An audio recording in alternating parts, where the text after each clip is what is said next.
Este capítulo, hermano, este capítulo, ¿no es cierto?, nos va a hablar del camino del pueblo de Israel a Canaán, ¿ya?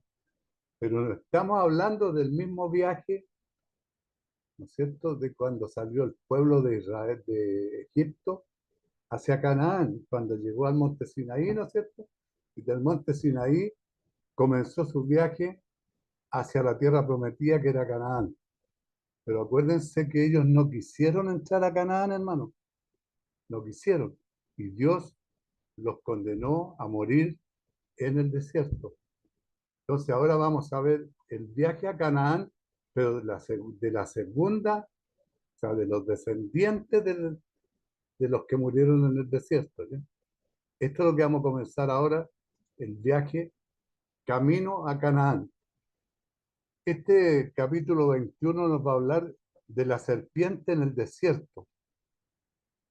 Los que han estudiado la Biblia o la han leído, ¿no es cierto?, saben que habían serpientes en el desierto, ¿no es cierto?, que mordían a los judíos y los mataban, ¿ya?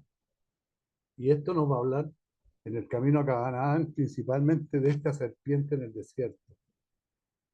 Derrota del rey de Arab al cananeo, ¿ya? Lo primero, ¿no es cierto?, es la pelea que tiene Israel con el rey de Arab, con los cananeos, o sea, con los judíos.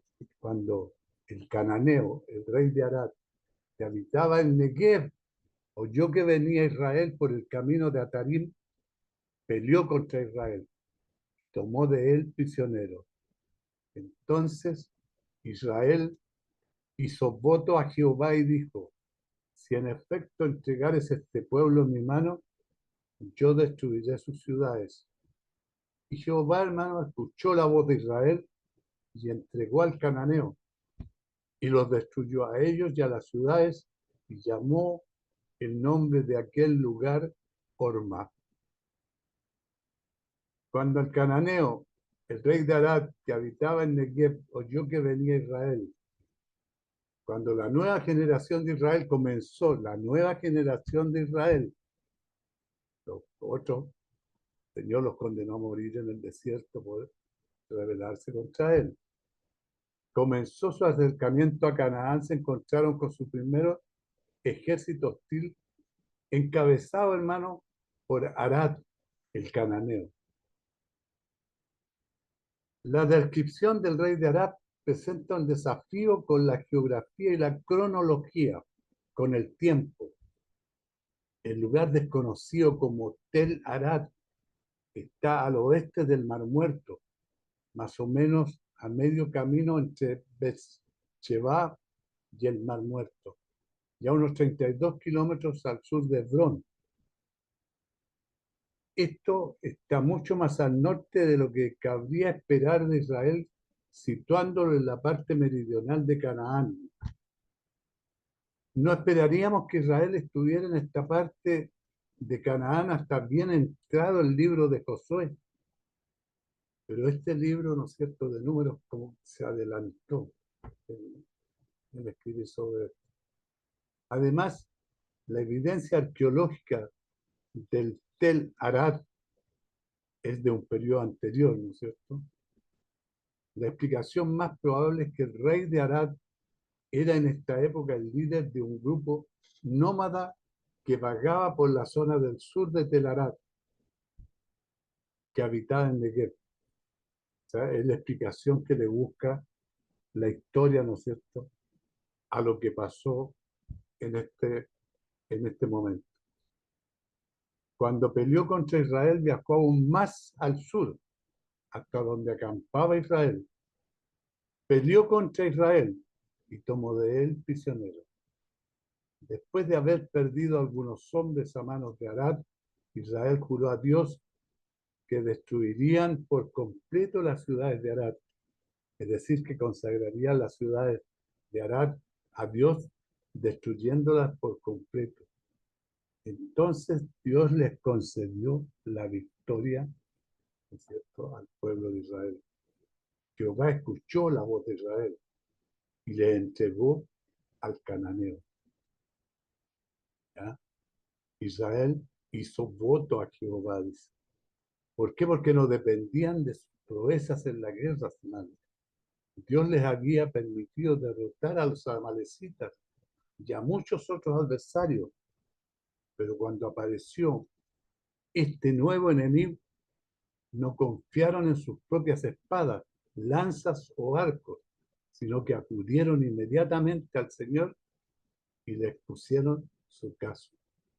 En humilde y ferviente oración buscaron su ayuda. Este, hermano, fue el comienzo de la guerra de conquista de Israel, del juicio de Dios contra los cananeos. No se olviden que Canaán era la tierra prometida, ¿no es cierto?, para el pueblo de Israel, pero ya estaba ocupada y los cananeos se levantaban contra los judíos. La mayoría de estas batallas se encuentran en el libro de Josué. Estas no solo fueron batallas para tomar la tierra que Dios prometió a Israel, hermano, sino que también fueron parte de una guerra única de juicio contra los cananeos. Era un pueblo especialmente pecador y depravado, al que Dios le dio literalmente cientos de años para arrepentirse. Así como Dios a veces usó otras naciones para traer juicio contra su pueblo, en este periodo, hermano, el Señor usó a su pueblo para traer juicio contra los cananeos. Usó a Israel, ¿no es cierto?, para traer juicio contra el pueblo de Canaán. Para resaltar que esta batalla era una expresión del juicio de Dios, Israel debía destruirlo todo por completo.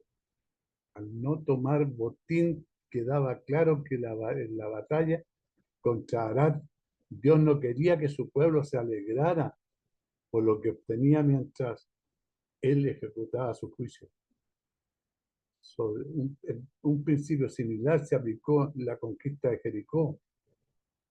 Y nos habla de esto Josué en el capítulo 6, versículo del 18 al 21.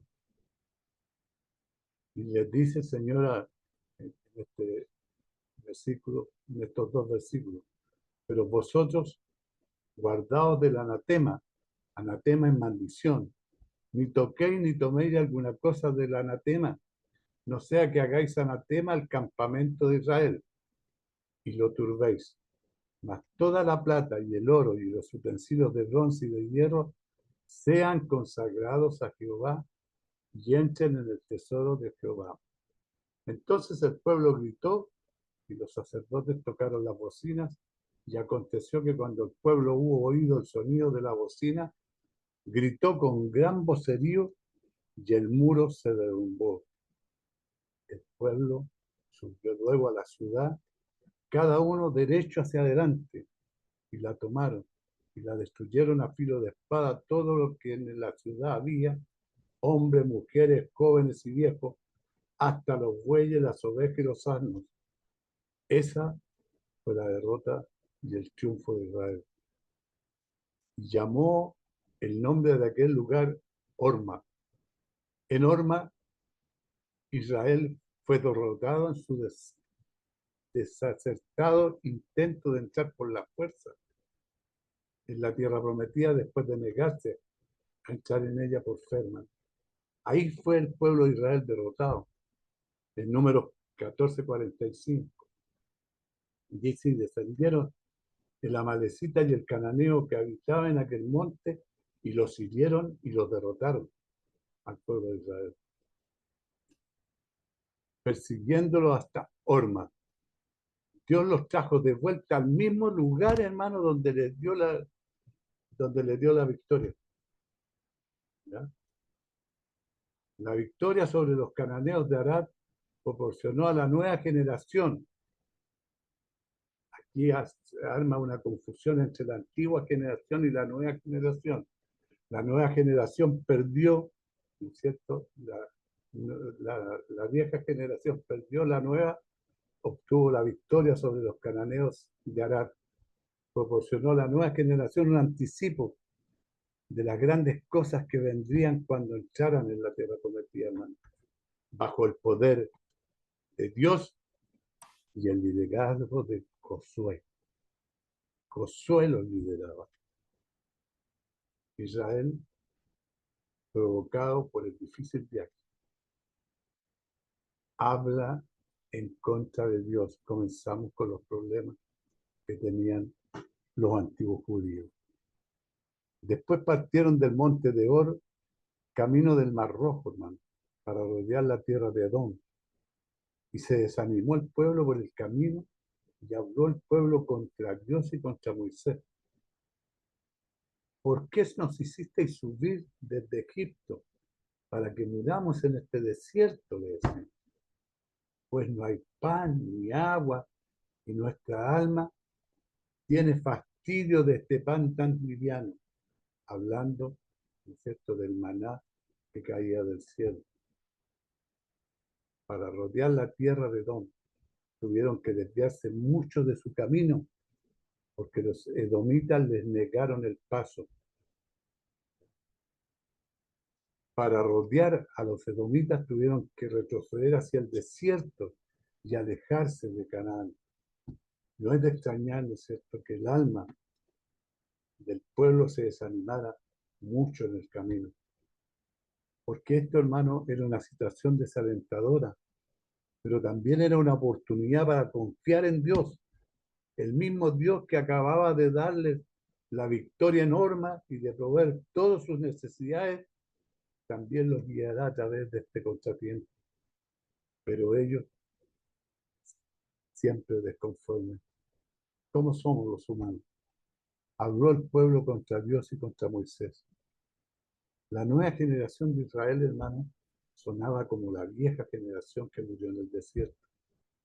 Si continuaba en los pasos de sus padres, la nueva generación no sería más capaz de conquistar Canaán de lo que fue la generación anterior. O sea, nuevamente fracasaría en la conquista de la tierra prometida.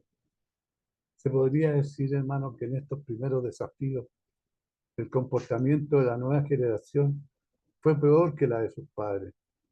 En 8 pasajes anteriores, Éxodo 15:24, 17:3, Números 12:1, 14:2, 16:3, 20:2, se describen estos versículos a los hijos de Israel hablando en contra de Moisés, que era lo que siempre hacían, atacaban a Moisés.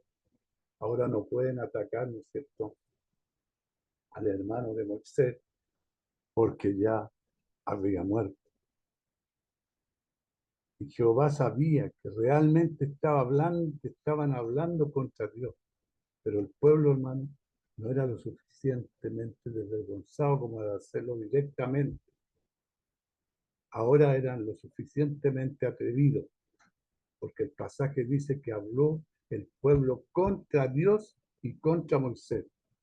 Ya no era contra Moisés, contra Aarón, ¿no es cierto?, porque Aarón ya había muerto, pero no era solamente, sino que directamente contra Dios estaba el pueblo, ¿no es cierto?, reclamando. Este es un problema mayor. Estaban en el umbral de Canaán, estaban llegando a Canaán, más cerca de ella de lo que había estado la generación anterior de incredulidad. Pero la incredulidad es lo que les impedía, hermanos, llegar a esa tierra prometida. La fe, cuando nos falta la fe y la confianza en Dios, es cuando tenemos estos problemas que tiene el pueblo de Israel ahora. Entonces ahora empezaban a actuar con la misma incredulidad. O peor, hermano, cuando estamos malhumorados, nos quejamos de cualquier cosa, como lo hicieron estos israelitas, se quejaron de Dios, se quejaron de Moisés, se quejaron del maná. Habrían estado dispuestos a quejarse de Aarón, pero afortunadamente para él había muerto hacía un mes más o menos. Y así derramaron más hiel sobre Moisés. Pero los hombres en este estado, hermano, nada está bien. No encuentran nada que esté bien cuando están en este estado de... Nuestra alma tiene fastidio de este pan liviano. Es lo mismo que la generación anterior, hermano, la generación de sus padres. Porque esta generación también despreció la provisión de maná de Dios, llamándolo pan liviano. Su queja contra el pan del cielo. Dios los alimentaba, hermano. Fue un pecado de ingratitud contra Dios, que milagrosamente los sostuvo en el desierto. Cuando el corazón de una persona, hermano, está decidido a la rebelión y es acosado por el descontento, incluso el mejor de los regalos del Señor puede perder su sabor. Nada satisfará plenamente hasta que el corazón se enderece, hermano. Pero aquí el Señor envía serpientes ardientes. Y Jehová envió entre el pueblo serpientes ardientes que mordían al pueblo. Y murió mucho pueblo de Israel. Jehová envió entre el pueblo esta serpiente, hermano. Algunos piensan que estas serpientes eran ardientes, en el sentido de que eran rocas, como el color del fuego. Otros creen que su mordedura causaba un ardor intenso, por lo que fueron llamadas serpientes ardientes. Pero había una conexión entre su desprecio del maná. Número 21, versículo 5 nos habla y nos dice, y habló el pueblo contra Dios y contra Moisés. ¿Por qué nos hiciste subir de Egipto para que muramos en el desierto? Pues no hay pan ni agua y nuestra alma tiene fastidio del pan liviano, del pan que Dios le daba, el pez de maná que caía del cielo, ¿no? Ese milagro que sucedía en el desierto. Y estas serpientes ardientes y venenosas. Ahora venía otro problema. Las serpientes ardientes y venenosas despreciaron el pan del cielo. Les dio serpientes de la tierra. Despreciaron las bendiciones de Dios. Dios les dio veneno ardiente. Despreciaron la vida que Dios sostenía para ellos. ¿Qué les dio Dios? Dios les dio la muerte.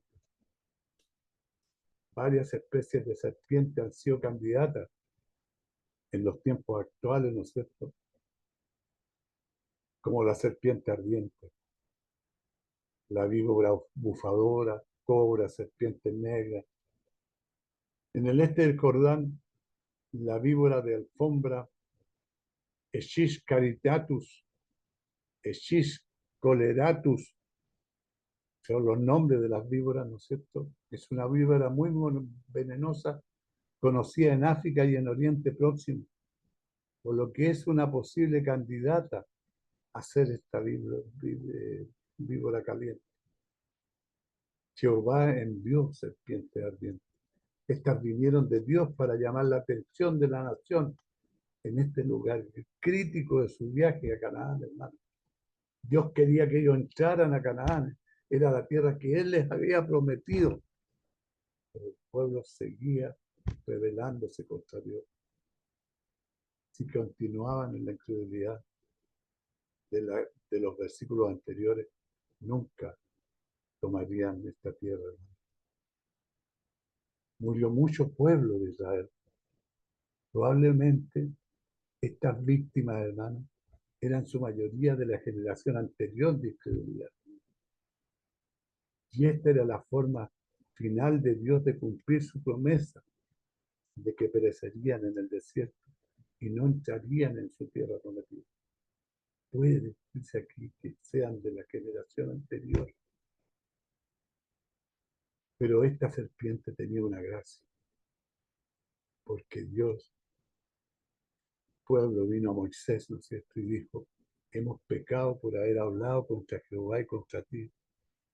Ruega a Jehová que quite de nosotros esta serpiente. Y Moisés oró por el pueblo. Y Jehová dijo a Moisés, hazte una serpiente ardiente y ponla sobre un asta, sobre un palo, y que a cualquiera que fuere mordido y mirare a ella, a esta serpiente que está en el palo, ¿no es cierto?, vivirá. Y Moisés hizo una serpiente de bronce, hermano, y la puso sobre un asta. Cuando alguna serpiente mordía a alguno, miraba a la serpiente de bronce y vivía.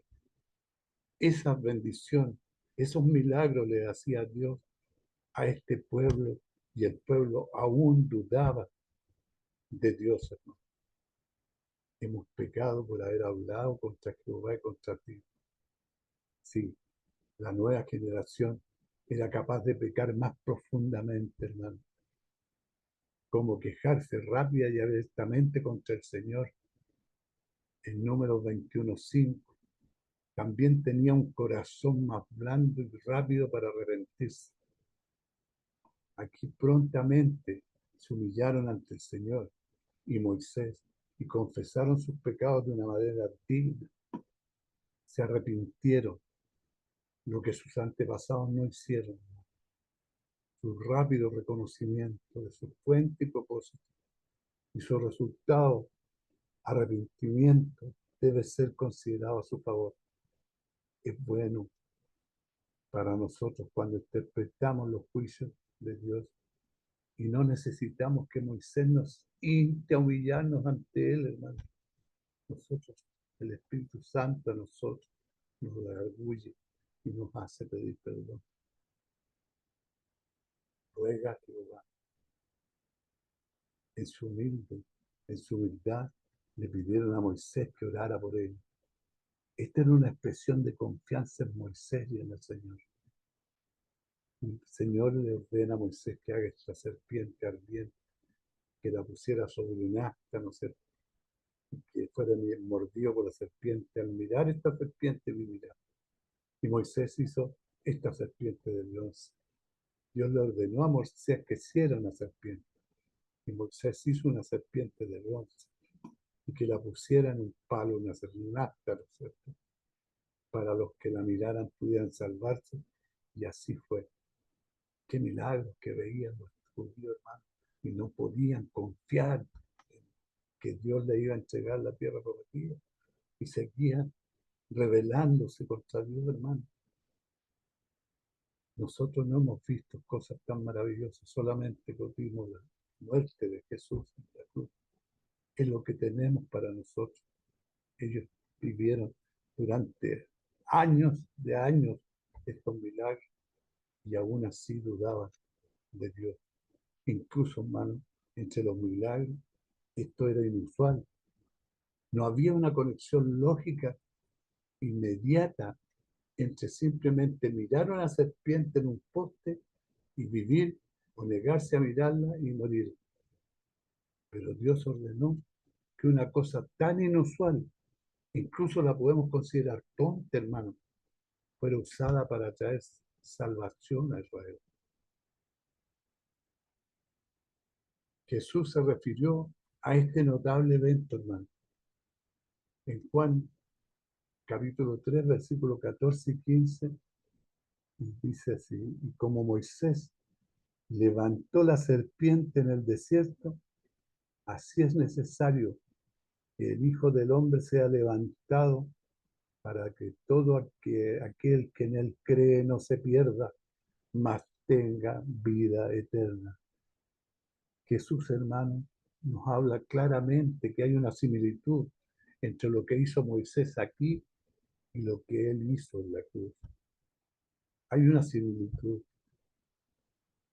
La serpiente se utiliza a menudo en la Biblia para representar el mal. En el Apocalipsis 12:9 nos habla, nos dice: y fue lanzado fuera el gran dragón, la serpiente antigua, que se llama Diablo y Satanás, el cual engaña al mundo entero. Fue arrojado a la tierra y sus ángeles fueron arrojados con él. Sin embargo, en la Biblia el bronce, hermano, se asocia con el juicio, porque está hecho con fuego.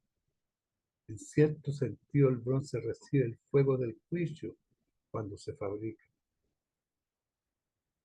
Así una serpiente de bronce habla del mal, pero el mal habiendo sido juzgado. Jesús, quien no conoció pecado, hermano, se hizo pecado por nosotros en la cruz. Y nuestro pecado fue juzgado en Jesús. Él fue juzgado por nuestros pecados, fue muerto por nuestros pecados. Una serpiente de bronce es una imagen del mal juzgado y tratado. Los hombres que mueren en pecado son salvados por el cuerpo muerto de un hombre suspendido en una cruz. Así como el contacto físico era imposible entre aquellos mordidos por la serpiente y la serpiente de bronce, así los pecadores son incapaces, hermano, de tocar el cuerpo vivificante de Cristo. Sin embargo, en ambas situaciones, los que sufren deben apropiarse del poder sanador de Dios, hermano, mirando a la serpiente de bronce o creyendo en el Hijo del Hombre. Juan, en el capítulo 3, versículo 15, nos dice, para que todo aquel que en él cree no se pierda, mas tenga vida eterna. Si la serpiente hubiera estado horizontalmente sobre el poste vertical, también sería una representación visual de la cruz. Sin embargo, muchas tradiciones muestran a la serpiente enrollada alrededor del poste. Este concepto, hermano, es la fuente de la antigua figura de la curación y la medicina. Una serpiente envuelta alrededor del poste. Acá en Chile nosotros la podemos ver, ¿no es cierto?, del servicio de salud. El poste se asemejaba a la cruz en la que Cristo fue levantado para nuestra salvación. Mirar hacia el indicado a nuestra creencia en Cristo, hermano. Eso. Cuando alguna serpiente mordía, algunos miraban a la serpiente de bronce y vivían. El pueblo, hermano, se salvó sin hacer nada, sino simplemente mirando a la serpiente de bronce. Tuvieron que confiar en que algo que parecía tan tonto como mirar una serpiente en un poste era suficiente para salvarlo. Es probable que algunos en Israel perecieran porque pensaron que era demasiado simple, demasiado tonto meramente mirar y vivir. Cuando la nueva generación de Israel se quejó y dudó anteriormente en este capítulo, no estaba mirando al Señor, hermano, se miraba a sí mismo, a sus circunstancias difíciles, a los desafíos que tenía por delante, pero no a su Dios. Aquí Dios los puso en una situación donde tuvieron que mirarlo a Él. En esa situación los puso, en que el pueblo tuvo que mirar a Dios. Si Dios los hubiera querido, el efecto sanador de la serpiente podría haber venido a través del contacto, por ejemplo, frotando la serpiente. Podría haber venido a través de un sacerdote, podría haber llegado con una ceremonia o un ritual, pero Dios no eligió ninguno de esos métodos, hermano. Todo lo que uno tenía que hacer era mirar y vivir. Y todavía quedaba algo de vida en la persona envenenada, podía mirar y vivir. Unos que acababan de ser mordidos miraban y vivían. Algunos que estaban casi muertos miraban y vivían. Y había casos demasiado difíciles como para alguien que mirara y no viviera. Todo el que era mordido y miraba vivía. El poder representado por la serpiente no podía agotarse. No había límite en el número de los que podía mirar y vivir. Esta idea, hermano, se encuentra más tarde en Isaías, capítulo 45, versículo 22. Mirar a mí y ser salvos todos los términos de la tierra, porque yo soy Dios y no hay más. Podríamos estar dispuestos a hacer 100 cosas, hermanos, para ganar nuestra salvación.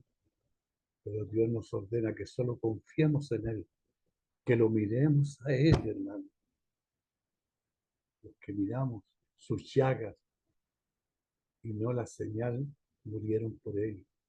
Sin embargo, los que miraron la señal, aunque solo con un ojo, o solo con un ojo visco, o solo con un medio ojo, fueron sanados al momento. Así que los que fijan los ojos solo en sus pecados y no en su Salvador, hermano, se desesperarán. Se desesperan y mueren. Pero los que miran a Cristo y son fieles, aunque débiles en la fe, seguramente se salvarán. El gran predicador de la Inglaterra victoriana, Charles Spurgeon, entregó su vida a Jesucristo después de escuchar un mensaje sobre Isaías 45:22. El de Isaías 45:22 nos dice: mirad a mí y sed salvos, todos los términos de la tierra, porque yo soy Dios y no hay más. Con eso Charles Spurgeon, ¿no es cierto?, se entregó al Señor y escuchó su mensaje. Después de escuchar este mensaje de Isaías, y él se convirtió en un predicador famoso. Y oír ese texto conectado con este relato de Moisés levantando la serpiente en el desierto, hermano, y la gente mirando y viviendo, Spurgeon quedó tan impresionado por esta imagen del Evangelio y la salvación en el libro de Números que eligió un grabado de Moisés levantando la serpiente en el desierto como logotipo para sus publicaciones. Todas las publicaciones de Spurgeon tienen en las tapas, ¿no es cierto?, esta serpiente enrollada en la cruz. ¿Qué es lo que mostró? Mostró con su ejemplo que no solo miramos a Jesús al principio de nuestra vida cristiana, sino que continuamos mirando, amados, cuando viene a Cristo por primera vez como un pobre pecador y lo mire, pensé que era el objeto más precioso en el que mis ojos se habían posado.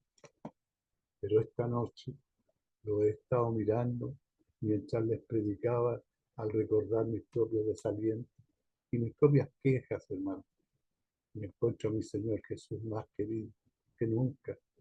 He estado gravemente enfermo y tristemente deprimido y temo haberme revelado. Por eso le miro de nuevo y les digo que esta noche es más hermoso a mis ojos que al principio. Que Dios los bendiga, hermano. Espero que todo sea de bendición y para crecimiento espiritual.